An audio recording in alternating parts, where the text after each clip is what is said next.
co-chairs, Your Excellencies, ladies and gentlemen, I first of all want to say a big thank you to our co-chairs, President Macky Sall and President Emmanuel Macron, for inviting Ghana to be part of this important gathering. Decided to accept to come here to Dakar, beautiful, famous city, for a very simple reason. Believe the matters that we're talking about here are the most important facing our continent. Education. We have the youngest population on the planet, the youngest population on the richest continent, but with the worst living conditions of anybody on the planet. And that paradox can only be broken by education. So, two-pronged objective immediately.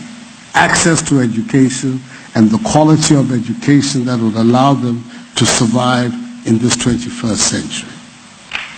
But then we have the conundrum that has brought us here. How is this to be financed? I'm going to say something here that I hope is not going to put off those who are contributing money to the education of Africa. We cannot depend on other people to finance the education of our continent. We cannot do that.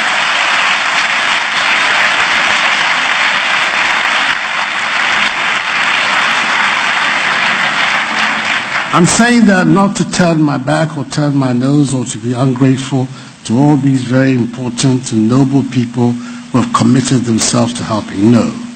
But that if we make our policy dependent on people, on other people, when their policy changes, we will suffer.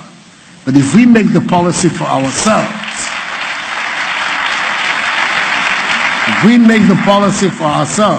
then it means that at all times we will be in control of our own destiny.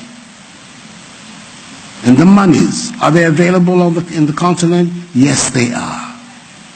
They are in abundance. We eliminate corruption. We take corruption out of our public life.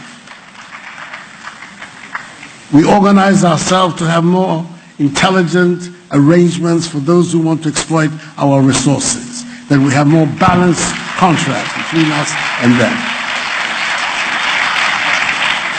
We prevent the flight of capital out of the continent. Thabo Mbeki's commission that looked at the illicit outflows of financial capital out of Africa has estimated that in the last 10 years, every year, 50 billion United States dollars go out of Africa through illicit means.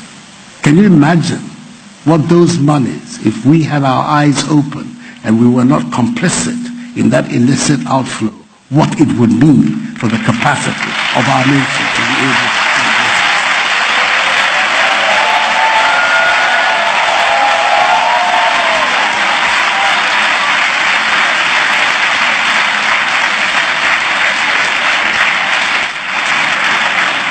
So that is our challenge. That is our challenge. How we can organize ourselves to make sure that the wealth, the huge wealth of this great continent, at least for the first time in modern history, is used on behalf of the people of the continent and not those outside. If we are able to close that gap, we will come here to Dakar and talk about education, but we won't be talking about the funding of education by others. We'll be talking about the quality of education, about the changes we need to make to our curricula, the emphasis we have to place on our history, on our movement, on our sociology. That then is the future.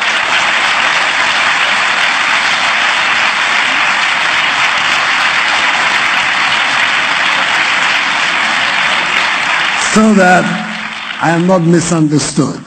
All those who will be making the pledges, please, it's over. But I think it is extremely important for us to get our whole mindset right. We have within us our capacity to develop and promote the interests of our continent ourselves. Let's do it. Thank you.